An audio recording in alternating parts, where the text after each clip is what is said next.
I always loved watching the kids play basketball. Still do, though things have changed. They can't find jobs, and I can't afford to retire. And now we're all living together again. I supported President Obama's agenda, but he spent like our country's credit card had no limit. $4 billion deeper in debt every day. How will my kids pay that off when they can't get jobs? Tell President Obama, cut the job-killing debt and support the New Majority Agenda at newmajorityagenda.org.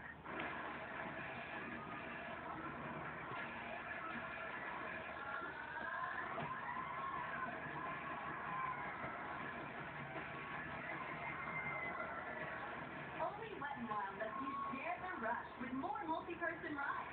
Now Florida residents can buy a regular daily admission and come back free the rest of the year. Buy today, get the year free. Share the rush at Orlando's favorite water park, Wet n Wild. The Acura TL has better gas mileage than the Lexus ES350. More standard features than the BMW 335i.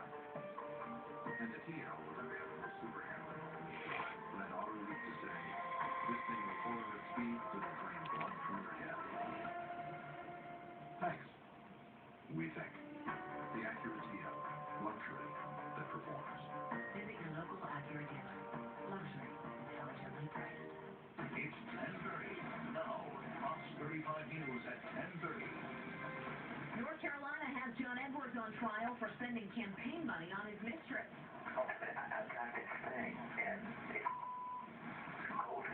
Illinois locked up Rod Blagojevich for trying to sell President Obama's old Senate seat. Well, among the many lessons that I've learned from this whole experience is to try to speak a little bit less. And here in Florida, remember former Commissioner Mildred Fernandez? She is serving 22 months for accepting a bribe. Now, guess in which state these controversies happen most often? If you guessed C, you are correct. Florida, we lead the nation when it comes to federal corruption convictions. And that is according to the group Integrity Florida. They're a new public interest watchdog group that is trying to get off the ground in Tallahassee. This is the way to do it, I would think. We are joined now by Executive Director Dan Krasner. He's down there in our Tampa newsroom. Dan, dubious distinction. What are we taking from this study that corruption is just running rampant in Florida? Unfortunately, it is, and we're grateful for the law enforcement officers who are cracking down on federal public corruption convictions. Florida led the country from 2000 to 2010 in federal public corruption convictions.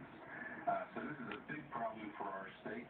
And the state level ethics violations need to be addressed as well. That's why Integrity Florida's put out our report, or we're putting out a report on Wednesday, June 6th, to inform our governor and legislature and the Ethics Commission on how we can turn this trend around. Okay, this is just your second report, yes? Yes, it is. We just launched in March, and this is our second report.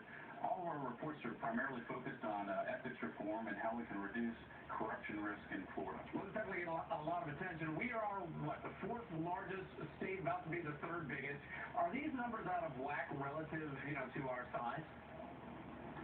Florida has a disproportionate number of corruption convictions here, and I would argue we have a system of legalized corruption that needs to be addressed as well.